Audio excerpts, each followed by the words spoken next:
கர்த்தருடைய பரிசுத்த நாமத்துக்கு மகிமை உண்டாகட்டும். நாம் வாசிக்கலாம் 1 நாளாகமம் புஸ்தகம் 4வது அதிகாரம் 10வது வசனம். யாவே இஸ்ரவேலின் தேவனை நோக்கி, தேவரீர் என்னை ஆசீர்வதித்து என் எல்லையை பெரிதாக்கி உமது கரம் என்னோடிருந்து தீங்கு என்னை துக்கப்படுத்தாதபடிக்கு அதற்கு என்னை விலக்கி காத்தருளும் என்று வேண்டிக் கொண்டான். அவன் வேண்டிக் கொண்டதை தேவன் அருளினார். கர்த்தருடைய பரிசுத்த நாமத்துக்கு ஸ்தோத்திரம். இங்க பாக்குறோம், யாபேஸ் ஒரு மனிதன், யாபேஸ் என்கிறதான ஒரு மனிதன் ஆண்டவரை நோக்கி, இஸ்ரவேலின் தேவனை நோக்கி ஒரு ஜெபம் செய்கிறார். ஒரு சின்ன ஜெபம். என்னன்னு சொன்னா, ஆண்டவரே நீர் என்ன ஆசீர்வதிங்கப்பா, என்னுடைய எல்லைகளை எல்லாம் விரிவாக்குங்க, உமது கரம் என் மேல இருந்து தீங்கு என்னை துக்கப்படுத்தாதபடிக்கு அதற்கு விலக்கி என்னை காத்து கொள்ளுங்க அப்படின்னு சொல்லி ஒரு ஜெபம் பண்ணுகிறார். அவன் வேண்டினதை தேவன் அருளினார். ஜெபிக்கிறத தேவன் கொடுக்கிறார்.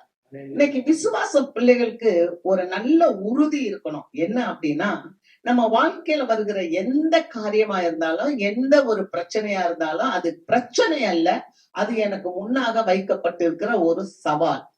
அந்த சவாலை நான் தேவனுடைய துணை கொண்டு, தேவனுடைய இரக்கத்தினாலே அவரிடத்தில் நான் ஜெபித்து அதை பெற்றுக்கொள்வேன். அல்லேலூயா.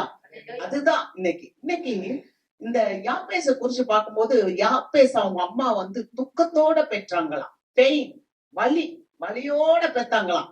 யாப்பேஸ் அப்படின்னாலே துக்கம், துக்கம்னு பேர் வச்சிருக்காங்க. யாராவது துக்கம்னு பேர் வைப்பாங்களா? நிறைய பேர் பேர் வச்சிருக்காங்க, நான் பார்த்திருக்கேன். சந்தோஷம் அப்படின்னு வைப்பாங்க, சுந்தரம் அழகு இல்லையா, சுந்தரம்னா அழகு, அழகுன்னு வைப்பாங்க, இப்படி பேர் வைப்பாங்க இல்ல. ஆனா துக்கம், நீ துக்கமானவே, நீ துயரம், அப்படி வைப்பாங்களா? ஆனா இந்த யாப்பேஸ் அவங்க அம்மா நீ துக்கமானவே அப்படின்னு சொல்லி பேர் வச்சாங்க. ஆனா இவன் அந்த துக்கமாய் இருக்கிறவன் அவங்களுடைய கூட பிறந்த எல்லா சகோதரர்களை காட்டிலும் கனம் பெற்றவனாய் இருந்தான் அப்படின்னு பாக்குறோம். 9வது வசனத்துல எல்லாரும் பார்க்கலாம், அவன் கூட பிறந்த அத்தனை மக்களை காட்டிலும், ஏன் இன்னும் அவன் பகுதியில தேசத்துல எல்லாரும் காட்டிலும் அவன் மிகச்சிறந்த கனத்துக்கு உரியவனாய் இருந்திருப்பான். ஏன் அப்படி ஒரு கனத்துக்கு உரியவனாய், ஒரு மகிமைக்கு உரியவனாய், ஒரு ஆசீர்வாதத்துக்கு உரியவனாய் வந்தான் அப்படின்னா, அவன் செஞ்ச ஒரு சின்ன ஜெபம். அல்லேலூயா. அதனாலதான் ஆண்டவராகிய இயேசு கிறிஸ்து சொல்லுகிறார், வருத்தப்பட்டு பாரம் சுமக்கிறவங்களே, நீங்க எல்லாரும் என்னிடத்தில் வாருங்கள், நான் உங்களுக்கு இளைப்பாறுதல் தருவேன். அல்லேலூயா. நமக்கு இளைப்பாறுதல் கொடுக்கிறதுக்கு ஒரு ஆண்டவர் நமக்கு இருக்கிறார். நமக்கு சமாதானம் கொடுப்பதற்கு நமக்கு ஒரு ஆண்டவர் இருக்கிறார். நம்முடைய துயரங்களை, நம்முடைய துக்கங்களை, நம்முடைய கண்ணீரை காண்கிறதற்கு ஒரு ஆண்டவர் நமக்கு இருக்கிறார். ஆமென். அல்லேலூயா. ஏன்னா நம்முடைய ஆண்டவர் எப்படிப்பட்டவராய் இருந்தார்னா, அவர் துக்கம் நிறைந்தவராய் காணப்பட்டார். அவர் பாட உள்ளவராய் இந்த உலகத்துல இருந்தார். அவர் தம்முடைய வாழ்க்கையில அவருக்கு கஷ்டங்கள் வந்தபோது அவர் போய் தன்னை ரட்சிக்க வல்லமை உள்ள தேவனிடத்தில் அவர் கண்ணீரோடு பலத்த சத்தத்தோடு செபித்தார். ஆமென். இதை போலவே, இந்த இயேசு கிறிஸ்துவை போலவே, இந்த யாப்பேசை போலவே நாமும் நம்முடைய வாழ்க்கையில நாம் ஜெபிக்கும் போது, நம்முடைய வாழ்க்கையில காணப்படுகிற எந்த ஒரு போராட்டமாக இருந்தாலும், பிரச்சனைகளாக இருந்தாலும், தேவைகளாக இருந்தாலும், நம்முடைய தேவன் அவைகளை சரி செய்து மாற்றி நம்மளை காப்பாற்றி உயர்த்துவார். ஆமென். இந்த வேதத்துல அநேகர் ஜெபித்திருக்கிறார்கள். இந்த வேதத்துல சின்ன சின்ன ஜெபம் அநேகர் ஜெபித்திருக்கிறார்கள். எசேக்கியா என்றதான ஒரு அரசனை குறித்து வாசிக்கும் போது, அந்த அரசனுக்கு ஒரு திடீரென்று அவனுக்கு ஒரு வியாதி வந்தது, கேன்சர் வியாதி வந்தது. அவன் அந்த வியாதியினால் கஷ்டப்பட்ட போது அங்கே ஒரு தீர்க்கதரிசி சொல்லுகிறார், உன் வீட்டின் காரியங்களை எல்லாம் ஒழுங்குபடுத்தி விடு, உன்னுடைய ஜீவனை தேவன் எடுக்க போகிறார் என்று சொல்லும் போது, அந்த எசேக்கியா ராஜா என்ன செய்தார் தெரியுமா? அந்த சுவற்றின் ஓரமாய் நின்று தலையை சுவரிலே சாய்த்து கொண்டு ஒரு சின்ன ஜெபம் செய்தார்.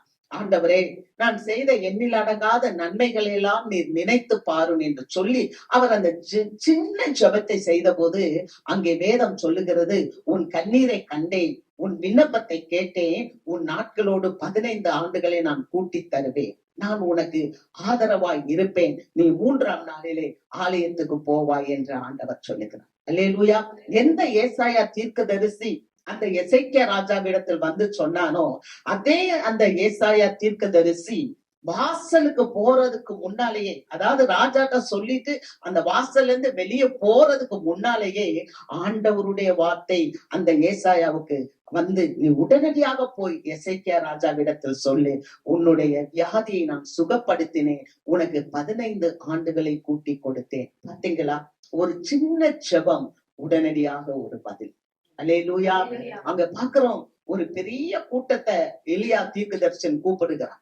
எலியா தீர்க்கதரிசி கூப்பிட்டுக்கிட்டு அந்த இடத்துல கொண்டு போய் ஒரு பலிபீடத்தை கட்டி அந்த பலிபீடத்தை செப்பனிடுகிறார். நம்முடைய வாழ்க்கையில முதலாவது நம்ம ஜெபிக்கும் போது நம்முடைய இருதயமாகிய பலிபீடத்தை முதல்ல செப்பனிட வேண்டும். அல்லேலூயா. நம்ம செப்பனிட்டு, யாக்கோபின் தேவன் அவர் அந்த அந்த வார்த்தை அங்க சொல்லப்படுகிறது, இஸ்ரவேலின் தேவன் எனக்கு வந்து நன்மை செய்வார் என்று சொல்லி 12 கற்களை எடுத்து வச்சு பலிபீடத்தை கட்டி அது மேல அவருடைய பலியை சந்து சந்தாய் வெட்டி அது மேல வச்சு விறகெல்லாம் அடுக்கி அதுக்கு மேல நல்ல கற்பனை செய்து பாருங்க. பலிபீடத்தை கட்டி அது மேல விறகெல்லாம் அடுக்கி அந்த விறகுக்கு மேல ஒரு காளையவோ அல்லது ஒரு பெரிய ஆட்டையோ சந்து சந்தாக வெட்டி அதை தூக்கி அது மேல வச்சு அதை சுற்றிலும் ஒரு பள்ளத்தை எடுத்து அந்த பள்ளத்துக்குள்ள 2 படி தண்ணி எப்படி இருக்கும் அந்த மாதிரி அந்த அளவுக்கு தண்ணீர் நிக்கிற மாதிரி வச்சு, அதுக்கப்புறம் பலியை செலுத்தும் போது, ஆண்டவரே என்னை கேட்டருளும் என்னை கேட்டருளும் என்று சொல்லி அந்த எலியா ஜெபிக்கும் போது வானத்திலிருந்து ஒரு அக்கினி வருது. யோசித்து பாருங்க, சுத்தி தண்ணி இருக்கு, ஒரு பலிபீடத்தை தண்ணியா கட்டி எந்த நெருப்பும் கொண்டு வரல, ஒரே ஒரு விசுவாசம் உள்ள ஜெபம். என்ன தெரியுமா, ஆண்டவரே என்னை கேட்டருளும் என்னை கேட்டருளும், இஸ்ரவேலின் தேவனே என்னை கேட்டருளும் சொல்லும் போது ஜனங்கள்லாம் ஆமா ஆமான்னு சொல்லி சொல்றாங்க.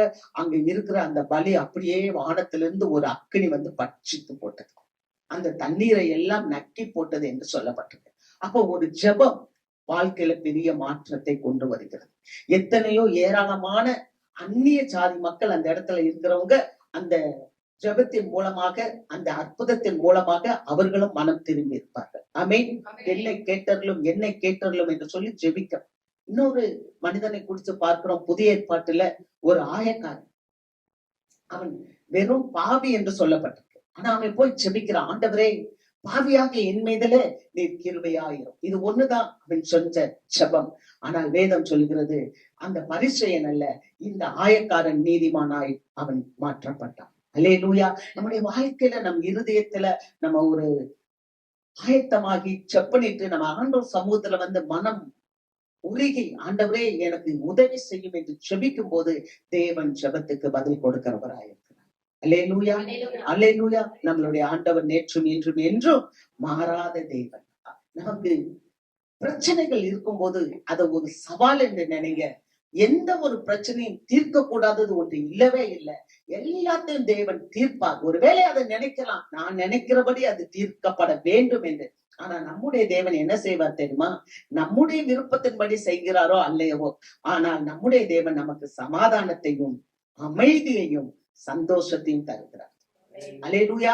நம்ம சின்ன பிள்ளை மாதிரி கேட்கலாம், அடம் பிடித்து கேட்கலாம், எனக்கு இதை கொடுங்க அதை கொடுங்க. ஆனா நம்முடைய தேவன் எப்படிப்பட்டவர்? அவர் சொல்லுகிறார், உலகம் கொடுக்கிற சமாதானம் அல்ல, என்னுடைய சமாதானத்தை உங்களுக்கு வைத்து போகிறேன், உங்கள் இருதயம் கலங்காமலும் பயப்படாமலும் இருப்பதாக. அப்ப அவருடைய சமாதானத்தை ஆண்டவர் நமக்கு தருவார். அப்படிப்பட்ட ஒரு சமாதானத்தை தான் இந்த யாபேஸ் பெற்றுக்கொண்டார்.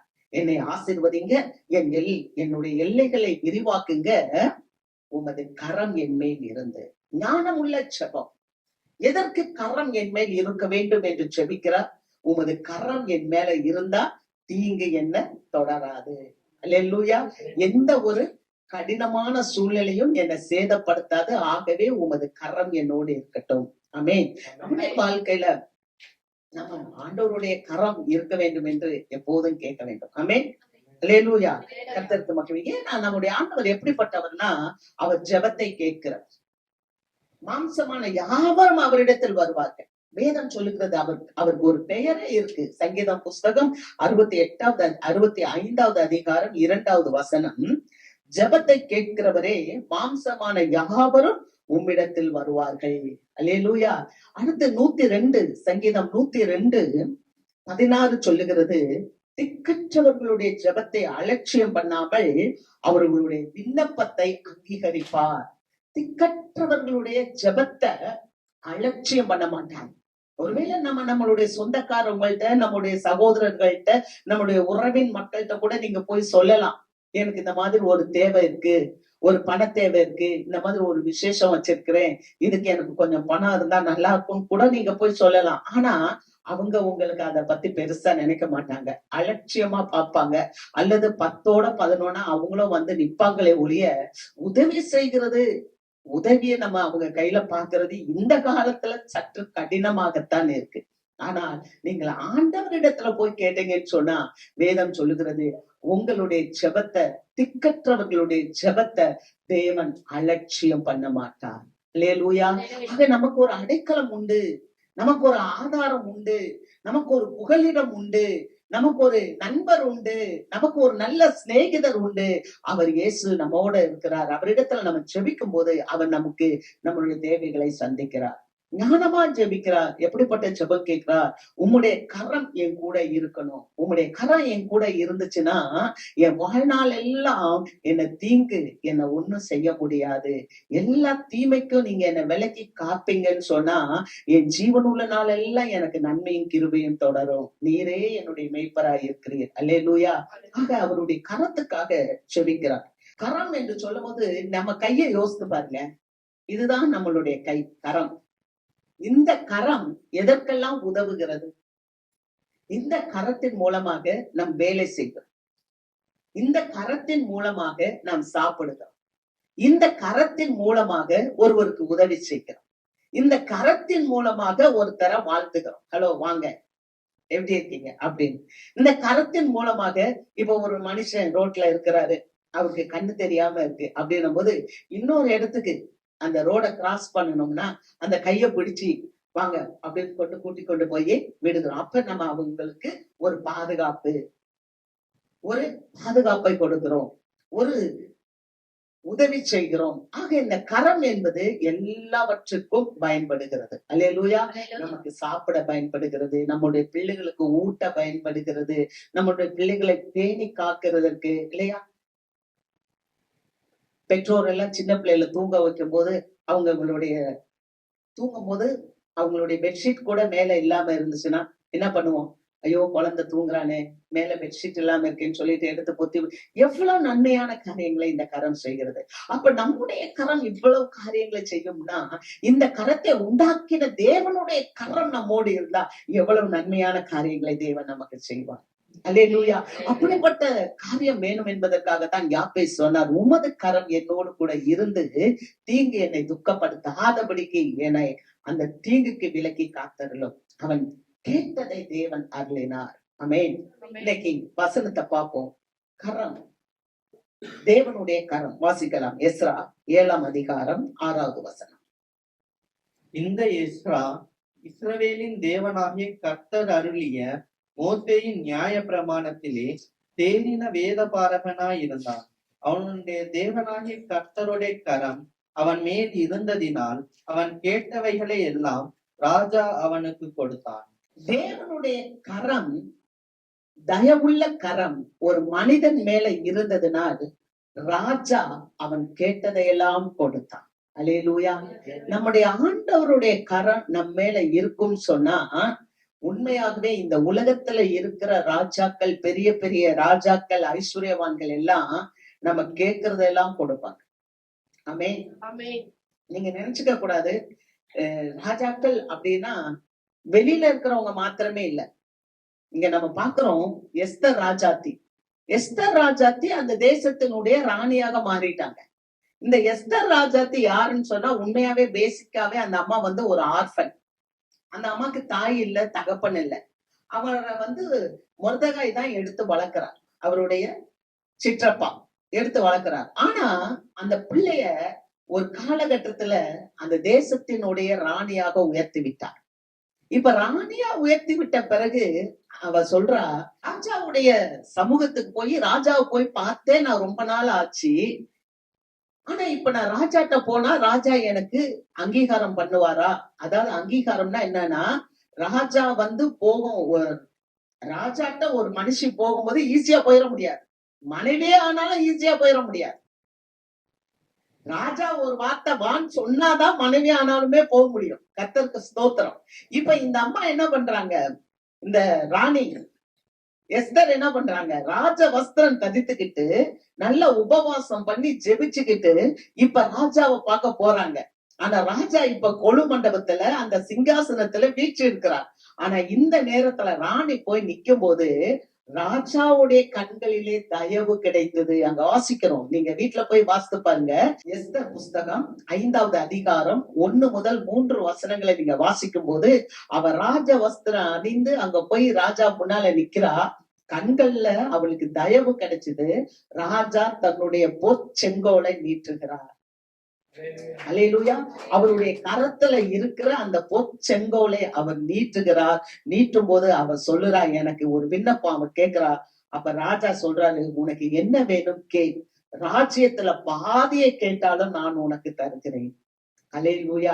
அப்ப தேவனுடைய கரம் அந்த அம்மா மேல தயவுள்ள கரம் இருக்கிறதுனால அவங்க ராஜ வஸ்திரம் தரித்து கொண்டு, நான் ராஜாவின் இடத்தில் போவேன், நான் செத்தாலும் சாவேன், ஆனால் நான் ஒரு விண்ணப்பத்தை வைக்க போகிறேன் என்று சொல்லுகிறார். அந்த இடத்துல போகும்போது ராஜாவுடைய கண்கள்ல தயவு கிடைக்கிறது.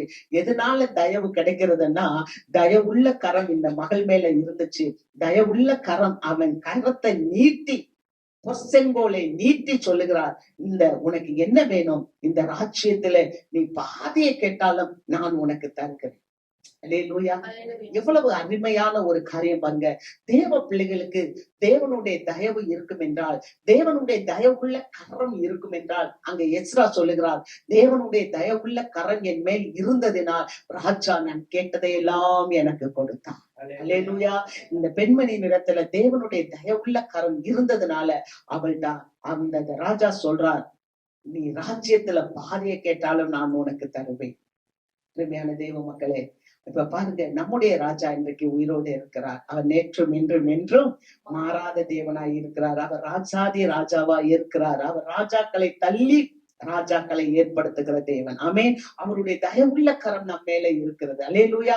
அதனால கர்த்தருக்கு மகிமை. அந்த மொர்தெகாய் போய் சொல்லுறார், இந்த காலத்தில் நீ மௌனமாய் இருந்தால் யூதருக்கு ரட்சிப்பு வேறொருவர் மூலமாய் வந்துவிடும். நீ ராஜாவுடைய அரண்மனையில இருக்காய் என்பதற்காக உனக்கு ராஜ மேன்மை கிடைக்கும் என்று எண்ணிவிடாதே. அல்லேலூயா. நல்லா கவனிங்க தேவ பிள்ளைகளே, இன்னைக்கு ஆண்டவர் நமக்கு ஒரு வார்த்தையை கொடுக்கிறார்.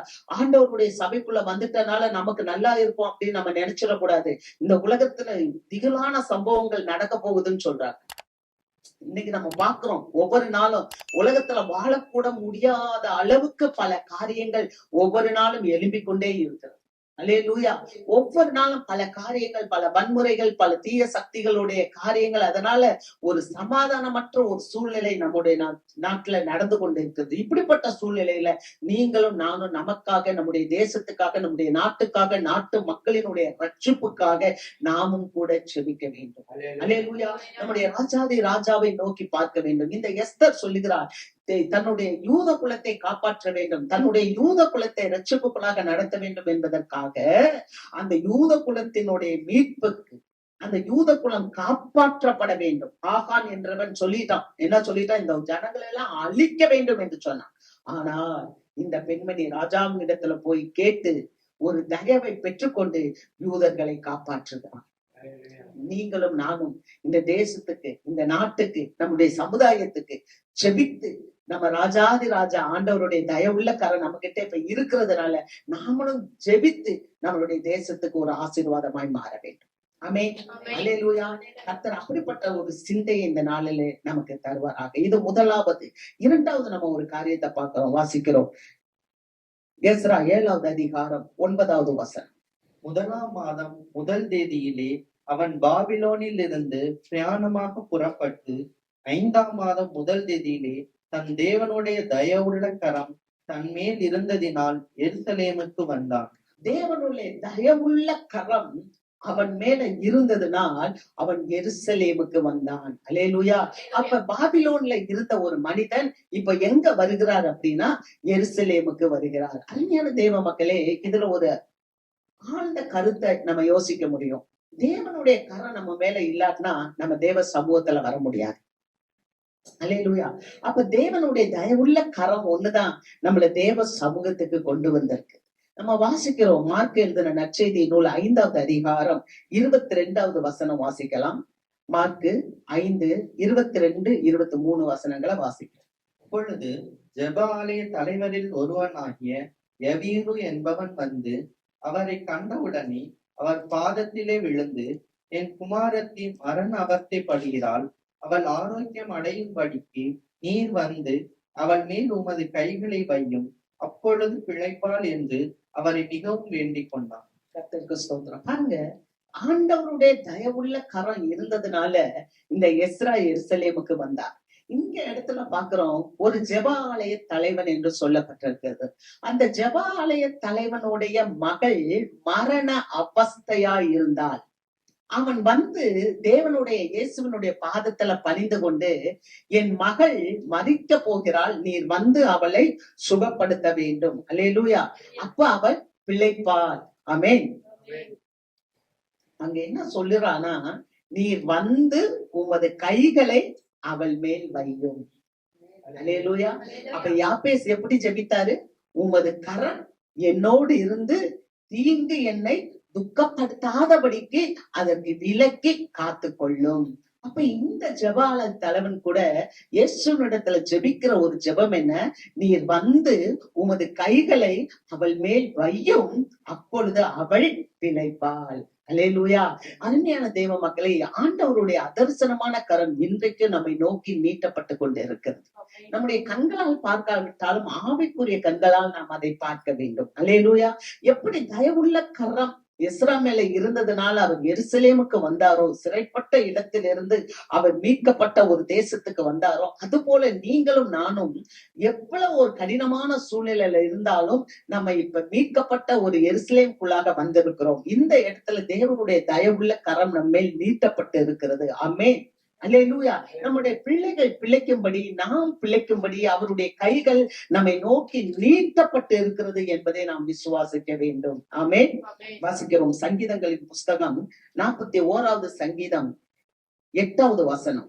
தீரா வியாதி அவனை பிடித்துக் கொண்டது, தீரா வியாதி அவனை பிடித்துக் கொண்டது, படுக்கையில் கிடக்கிற அவன் இனி எழுந்திருப்பதில்லை என்றார்கள். படுக்கையில் கிடக்கிற அவன் இனி எழுந்திருப்பதில்லை என்கிறார்கள். ஒருவேளை அநேகர் இத வெளியில ஆன்லைன்ல பார்த்து கொண்டு இருக்கலாம். அப்படிப்பட்ட உங்களுக்கும் கூட ஆண்டவர் பேசுகிறார். இங்க இருக்கிறவங்களும் கூட பேசலாம். ஆண்டவர் ஒருவேளை ஒரு சின்ன வியாதி இருக்கலாம், ஒரு கஷ்டங்கள் இருக்கலாம், ஒரு பாடுகள் இருக்கலாம், அதனால தீராத வியாதி இவனுக்கு இருக்குது, அல்லது ஒரு தீராத தொல்லை இவங்களுக்கு இருக்குது, தீராத பிரச்சனை, பிள்ளைகளை கொடுத்த பிரச்சனை இவங்களுக்கு இருக்கிறது, அல்லது தீராத கடன் இவங்களுக்கு இருக்கிறது, இவங்களுக்கு யார் உதவி செய்வா, இவங்களை யார் காப்பாற்றுவா அப்படின்னு சொல்லி நம்மளை குறிச்சு யோசிக்கிறவங்க அநேகரா இருப்பாங்க. இந்த சங்கீதக்காரர் அப்படித்தான் சொல்லுகிறார். நல்லா இருந்த ஒரு மனிதன் ஒரு வியாதி படுக்கையில படுக்கும் போது, தீரா வியாதி என்னை பிடித்து கொண்டது, இவனை யாரு எழுப்புவாங்கன்னு சொல்லி அநேகர் பேசுகிற காரியத்தை குறித்து கேட்டேன். ஆனால் அங்க வசனத்தை அடுத்து வாசிப்போம். 10வது வசனம். கர்த்தாவே, கர்த்தாவே, நீர் எனக்கு இறங்கி, நீர் எனக்கு இறங்கி நான் அவர்களுக்கு சரி கட்ட என்னை எழுந்திருக்க பண்ணும். என்னை எழுந்திருக்க பண்ணும். ஒரு சரியான ஜெபத்தை சங்கீதக்காரர் செய்கிறார். தீரா வியாதி, தீரா பிரச்சனை, தீரா கடன், தீராத நிந்தை, தீராத அவமானம், தீராத சோர்வுகள், தீராத மன கஷ்டங்கள், பண கஷ்டங்கள், தீராத எத்தனையோ காரியங்கள் இருந்தாலும், ஆண்டவரே என் சத்துருக்களை சரி கட்ட நீர் எனக்கு இறங்கும் என்று நாம் செபிக்கும் போது, சங்கீதக்காரர் அப்படியாக செபித்தார். சங்கீதக்காரர் தூசியை உதவி விட்டு எழுந்திருப்பது போல எழுந்தார். அல்லேலூயா.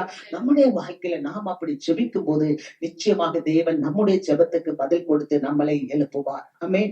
நம்ம வாசிக்கிறோம் ஏசாயாவின் புஸ்தகம் 30வது அதிகாரம் 18வது வசனத்தை வாசிப்போம். ஆனாலும் உங்களுக்கு இறங்கும்படி கர்த்தர் காத்திருப்பார், உங்கள் மேல் மனதுருகும்படி எழுந்திருப்பார்.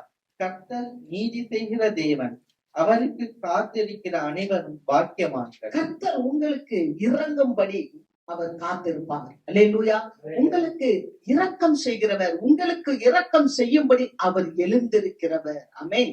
கர்த்தருக்கு காத்திருக்கிற நீங்கள் பாக்கியவான்கள் என்று வேதம் சொல்லுகிறது. அருமையான தேவ பிள்ளைகளே, இந்த யாப்பேஸ் தன்னுடைய வாழ்க்கையில இருந்த துக்கத்தை நினைத்து, துயரத்தை நினைத்து, வேதனையை நினைத்து யாப்பேஸ் ஜெபித்த ஜெபம், ஆண்டவரே உம்முடைய கரம் என் மேல் இருக்க வேண்டும். இந்த கால வேளையில நீங்கள் அப்படிப்பட்ட ஆண்டவருடைய கரத்தை தேடுவீர்களானால் ஆண்டவர் உங்களுக்காக எழுந்திருப்பார்.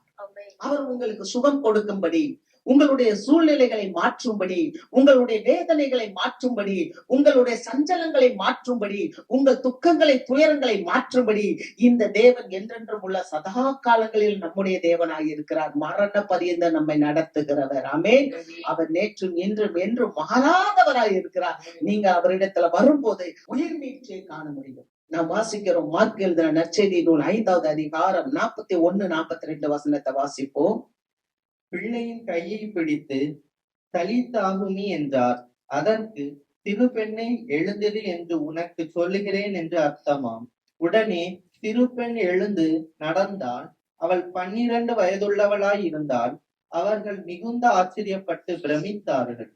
அந்த ஜெப ஆலய தலைவன் இயேசுவினுடைய பாதத்தில் வந்து, நீர் வந்து உமது கையை என் குமாரத்தின் மேல் வைத்தால் அவள் பிழைப்பாள் என்றான். அல்லேலூயா. இயேசுவானவர் எழுந்திருந்து அவனோடு கூட போனார். அந்த வீட்டுக்குள்ள போகும்போது அங்க என்ன நடந்துச்சு தெரியுமா? அந்த வீட்டுக்குள்ள எல்லாரும் வந்து அந்த குழந்தைக்காக அழுது கொண்டிருந்தார்கள்.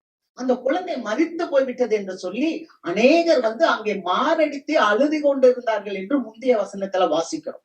அப்படி அழுது கொண்டு இருக்கும் போது ஆண்டவராகிய இயேசு கிறிஸ்து அவர்கள் எல்லாரையும் பார்த்து, நீங்க அந்த குழந்தை மரிக்கவில்லை, அவள் நித்திரையாய் இருக்கிறாள், அவள் தூங்கி கொண்டு இருக்கிறாள் என்று சொன்னாங்க.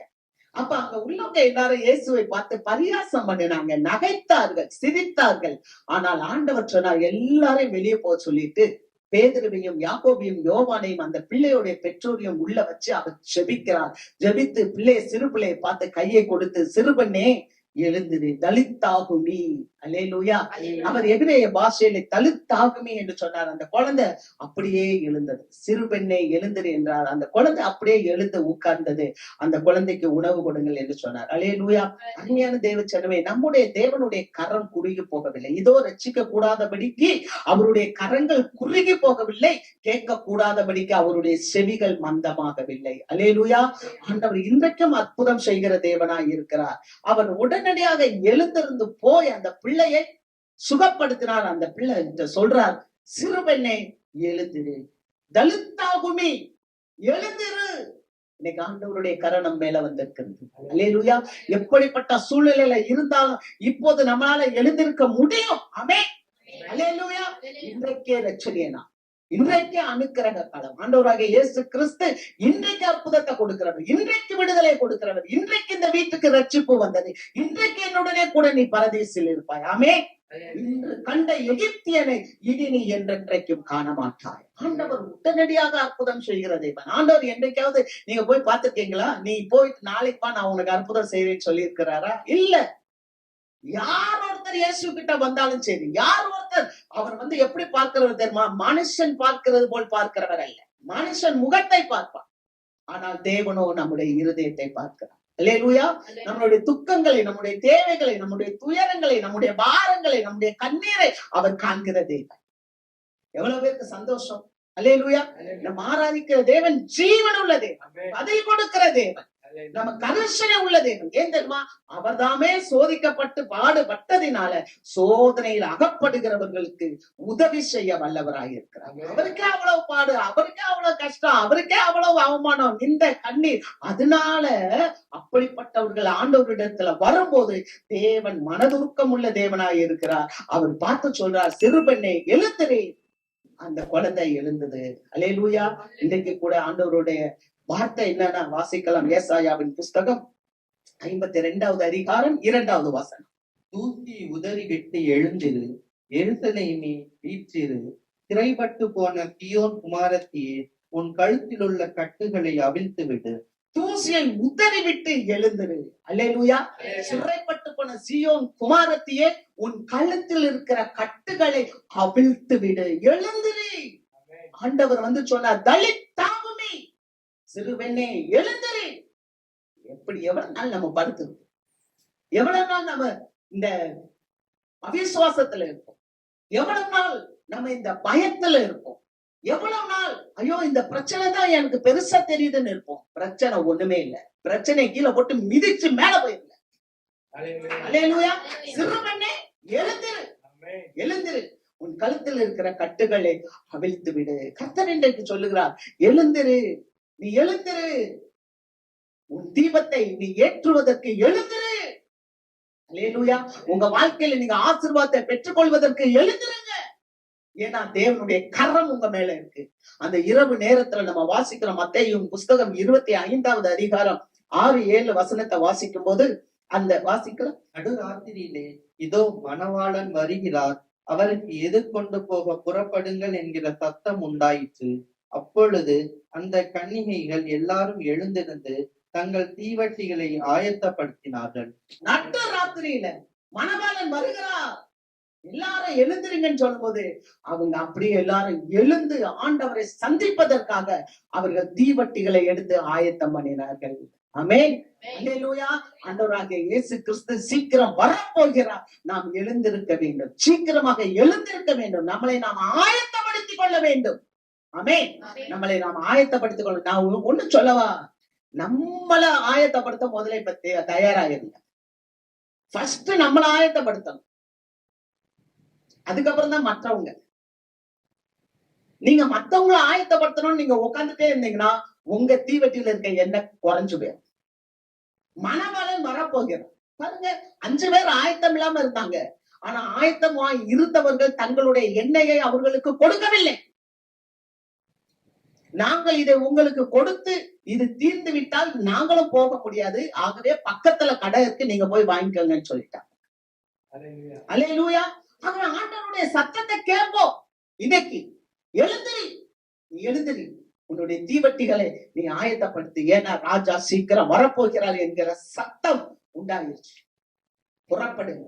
அல்லேலூயா. புறப்பட வேண்டும், நாம் புறப்பட வேண்டும். இந்த புதிய மாதத்துல நம்ம ஆண்டவருடைய சமூகத்தை வாஞ்சித்து வந்திருக்கிற நாம மெய்யான ஒரு மீட்பு இனி நமக்கு இருக்கிறது. அதற்காக நாம் வாஞ்சித்து நம்முடைய தீவட்டிகளை ஆயத்தப்படுத்துவதற்கு நாம் எழுந்திருக்க வேண்டும், புறப்பட ஆயத்தமாக வேண்டும். அல்லேலூயா. கர்த்தருக்கு மகிமை. முதலாவது எஸ்தர் ராஜாத்தியை குறித்து பார்த்தோம். அவள் மீதில தயவுள்ள கரம் இருந்ததுனால ராஜாவுடைய கண்கள்ல அவளுக்கு தயவு கிடைத்தது என்று பார்க்கிறோம். இரண்டாவது நம்ம பார்க்கிறோம், நீர் வந்து உம்முடைய கரத்தை என் பிள்ளை மேல வச்சா அவ உயிரோட எந்திரிப்பா. மரித்து போன அந்த சிறு பெண் உயிரோடு கூட இருந்தார். அல்லேலூயா. இன்னைக்கு எந்த ஒரு காரியத்துல மரித்து போய் நீங்க நிலைமையில காணப்பட்டு இருந்தாலும் ஆண்டவர் சொல்லுகிறார், எலும்பு எலும்பு என்று சொல்லுகிறார். அல்லேலூயா. சரீரம் பலவீனம் உள்ளது, ஆனால் ஆவியோ உற்சாகம் உள்ளது என்று பார்க்கிறோம். ஆகவே ஆவியானவருடைய வல்லமையோடு நாம் எழுந்திருக்க வேண்டும். மூன்றாவது காரியம், மார்க் எழுதின நற்செய்தி நூல் 6வது அதிகாரம் 35-36 வசனம். வெகு நேரம் சென்ற பின்பு அவருடைய சீஷர்கள் அவரிடத்தில் வந்து, இது வனாந்தரமான இடம், வெகு நேரமும் ஆயிற்று, புசிக்கிறதற்கும் இவர்களிடத்தில் ஒன்றும் இல்லை. ஆகையால் இவர்கள் சுற்றி இருக்கிற கிராமங்களுக்கும் ஊர்களுக்கும் போய் தங்களுக்காக அப்பங்களை வாங்கிக் கொள்ளும்படி இவர்களை அனுப்பிவிட வேண்டும் என்றார்கள். கர்த்தருக்கு ஸ்தோத்திரம். அல்லேலூயா. மூன்றாவது இங்க பாக்குறோம், ஆண்டவருடைய தயவுள்ள கரம் வனாந்தரத்தில் செயல்படுகிறது. அல்லேலூயா. முதலாவது ராஜாவினிடத்தில் செயல்பட்டது, இரண்டாவது மரித்து போன பிள்ளையினிடத்தில் செயல்பட்டது, இப்போ மூன்றாவது வனாந்தரத்தில் ஆண்டவருடைய கரம் நம்ம மேல இருக்கும் போது எவ்வளவு ஒரு செழிப்பு வருகிறது என்று பார்க்கிறோம். ஆமென். ஆண்டவராகிய இயேசு கிறிஸ்து ஒரு இடத்துல மலை பிரசங்கம் நடத்திட்டு இருக்கு. ஜனங்கள் எல்லாரும் வந்திருக்காங்க. எல்லாரும் வந்து 3 நாள் உட்கார்ந்து ஆண்டவருடைய வார்த்தையை கேட்டுக்கொண்டே இருக்கிறாங்க. இப்போ மக்களை அனுப்பணும். ஆண்டவர் ஒரு மனிதன். அவர் இயேசுவாக இந்த உலகத்துல வந்தாலும் அவர் மனுஷகுமாரனாக இந்த உலகத்துக்கு வந்தார். அல்லேலூயா. அவர் வந்து தேவகுமாரன், ஆனா மனுஷகுமாரனாக இந்த உலகத்துல வந்ததுனால மனுஷனுடைய தேவைகள் என்ன, அவன் எப்படிப்பட்ட சூழ்நிலையில இருக்கிறான் அப்படின்றத ஆண்டவர் நன்கு அறிவார். ஏன்னா இயேசுவை குறித்து வாசிக்கும் போது இயேசு பசியா இருந்தார். அப்ப அவருக்கு பசிக்குது இல்ல, அவர் சாப்பிடணும் இல்ல. அல்லேலூயா. இல்ல நான் தெய்வம், எனக்கு பசிக்காதுன்னு சொல்லி வாழல. அவருக்கு பசி இருந்துச்சு, ஏன்னா அவர் உயிரோடு நடமாடி கொண்டிருந்தார். இரண்டாவது அவர் கண்ணீர் விட்டார். இயேசு கண்ணீர் விட்டார். இல்ல நான் தெய்வம், நான் எப்படி அழுக முடியும்? நான் எதை வேணாலும் செய்ய முடியுமே.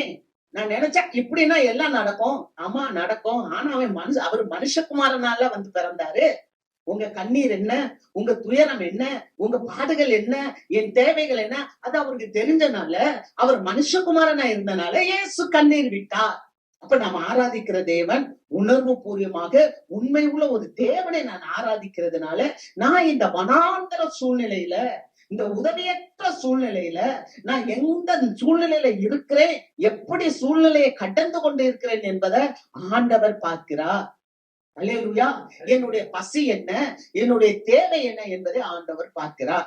ஆண்டவர் சொல்லுகிறார், ஜனங்கள் பசியா இருப்பார்களே, அவர்கள் சோர்ந்து போவாங்களே, அவங்களுக்கு ஏதாவது நீங்க கொடுங்கள் என்று சொல்லும் போது சீஷர்கள் வந்து சொல்லுகிறார்கள், இவ்வளவு பெரிய கூட்டம் இருக்கிறது, இவர்களுக்கு ஆகாரம் கொடுக்க வேண்டும் என்றால் 200 வெள்ளிப்பணம் தேவை. இதுக்கு நம்ம எங்க போக முடியும்? ஊரும் அக்கம் பக்கத்துல இல்ல, இவங்க ரொம்ப தூரமா இருக்கு. வேணா இவங்களை அனுப்பி நம்ம போய் சாப்பாடு எடுத்துட்டு வர சொல்லுவோமா? ஹோட்டல்ல போய் அரேஞ்ச் பண்ணி அங்க இருந்து சாப்பாடு கொண்டு வர சொல்லலாமா அப்படின்னு இவங்க கேட்கிறாங்க சீஷர்கள். ஆனா ஆண்டவர் சொல்லுகிறார், வாசிக்கிறோம் 37வது வசனம், மார்க் 6:37. அவர் அவர்களை நோக்கி, நீங்களே அவர்களுக்கு போஜனம் கொடுங்கள் என்றார். அதற்கு அவர்கள், நாங்கள் போய் 200 பணத்துக்கு அப்பங்களை வாங்கி இவர்களுக்கு புசிக்கும்படி கொடுக்க கூடுமோ என்றார்கள். நல்ல கவனிங்க, இவங்க வந்து கேக்குறாங்க, இவ்வளவு பேர் இருக்காங்க, என்ன பண்ணலான்னு. அவர் சொல்றாரு, நீங்களே கொடுங்க. அல்லேலூயா சொல்ல மாட்டீங்களா? அல்லேலூயா. நீங்களே கொடுங்க. எப்படிங்க இருக்கும்? நம்மளே வந்து உட்கார்ந்து வனாந்தரத்துல வேலை இல்ல, எப்பமா தான் வேலை கிடைக்குது, வியாபாரம் சரியில்லை, கொஞ்சம் தான் ஓடுது, இன்னும் எனக்கு ப்ரமோஷன் இல்ல, எனக்கு இன்கிரிமெண்ட் இல்ல, எனக்கு சூழ்நிலை இது, நானே இப்ப படிப்புலதான் இருக்கிறேன், எனக்கு இன்னும் வேலைக்கு செய்யல, ஆனா நான் வனாந்தரத்துல இருக்கேன். ஆனா ஆண்டவர் சொல்றாரு, நீயே கொடு. எப்படி கொடுக்க முடியும்?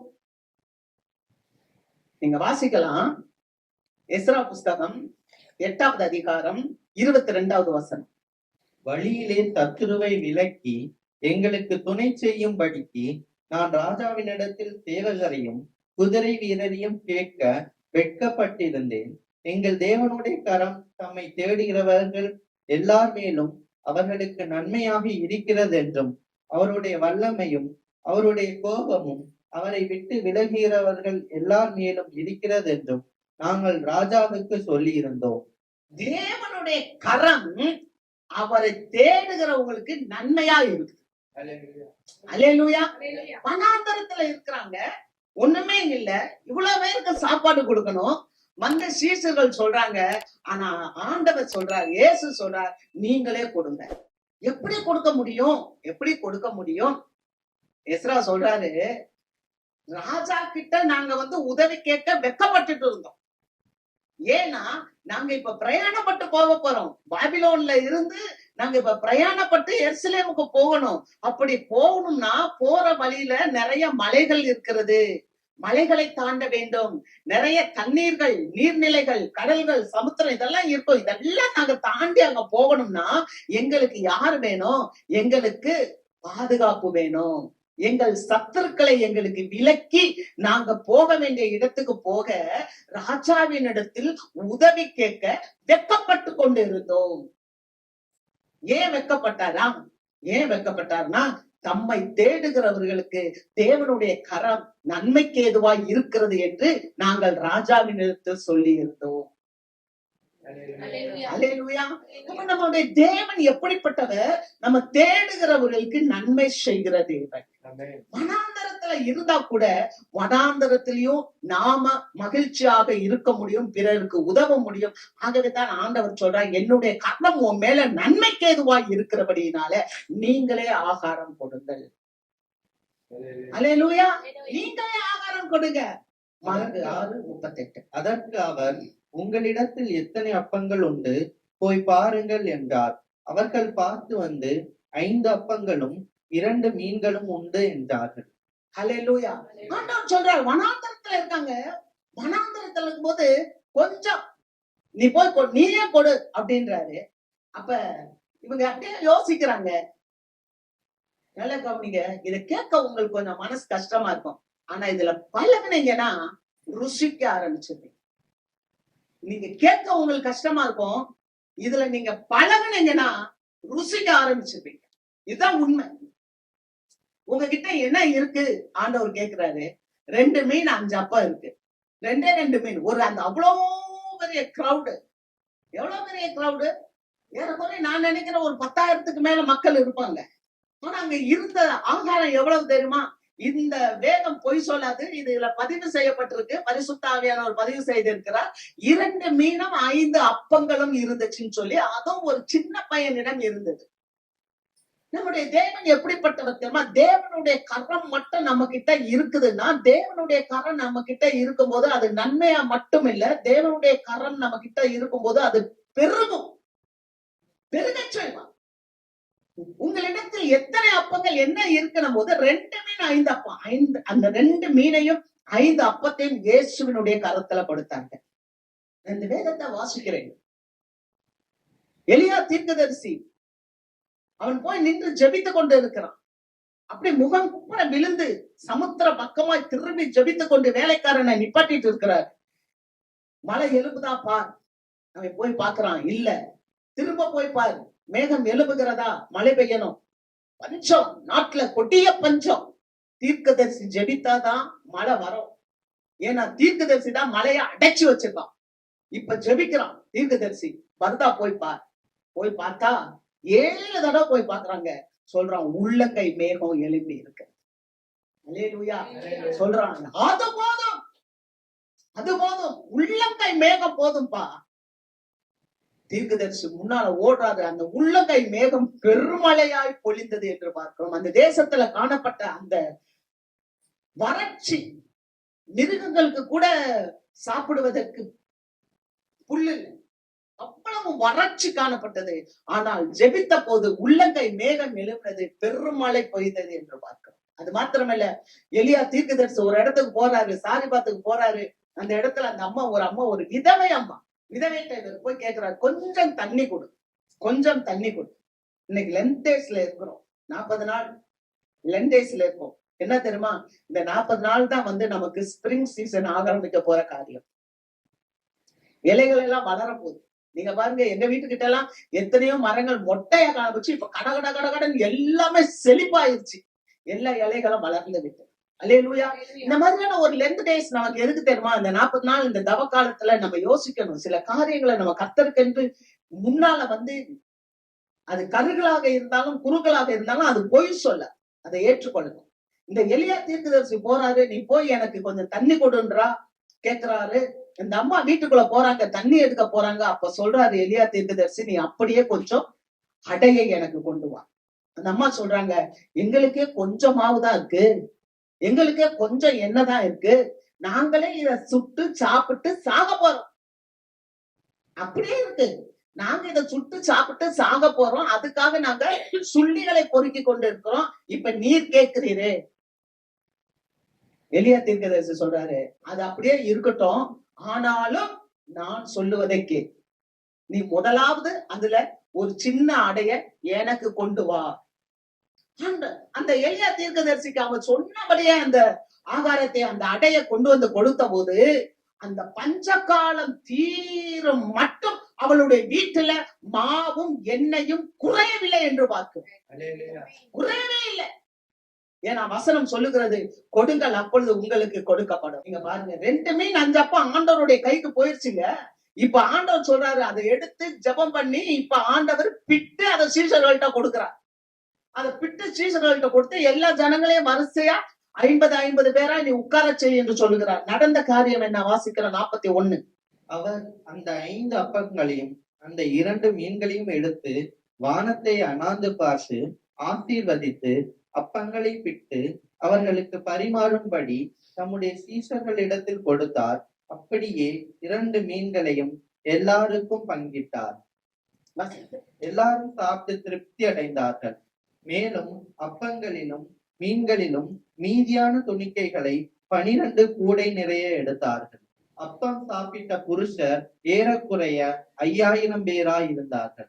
5000 பேர் சாப்பிட்டாங்களா? அது புருஷர்கள் மாத்திரம், ஆண்கள் மாத்திரம். அப்ப அங்க பெண் ஜாதிகள் இருந்திருப்பாங்க, பெண்கள் இருந்திருப்பாங்க, குழந்தைகள் இருந்திருப்பாங்க. அவங்க எல்லாம் சாப்பிட்டு 12 கூடைகள் மீதம் எடுக்கப்பட்டது. அல்லேலூயா. இஸ்ரவேல் தேவனுடைய கரம் நம்ம மேல இருக்கும் என்றால் அந்த கரம் நன்மைக்கு ஏதுவான கரமாக நம்ம இடத்துல இருக்கும். அல்லேலூயா. நன்மைக்கு ஏதுவான கரமா இருக்கும் போது நான் கர்த்தருக்கென்று நான் காரியங்களை செயல்படுத்துவதற்கு நான் விதைக்கும் போது அந்த விதை பழுகி பெருகி எனக்கு பல ஆயிரங்களாய் மாறும். அல்லேலூயா. எந்த மாற்றமும் இல்லை, எந்த மாற்றமும் இல்லை. வர்றேன் ஆலயத்துக்கு, நான் சம்பாதிக்கிறேன், நான் வேலை செய்யறேன், எனக்கு ஆண்டவர் ஆரோக்கியம் கொடுத்துட்டா எல்லாம் இருக்கு. ஆனால் நான் என்னுடைய ஆசீர்வாதங்களை நான் தேவனுடைய கரத்துல கொடுத்து வாங்குறேன். ஆமென். என்னுடைய ஆசீர்வாதங்களை நான் தேவனுடைய கரத்துல கொடுத்து அதை நான் வாங்குறேனா? ஏன்னா தேவனை தேடுகிறவர்களுக்கு அவர் நன்மை செய்யறவராதான்.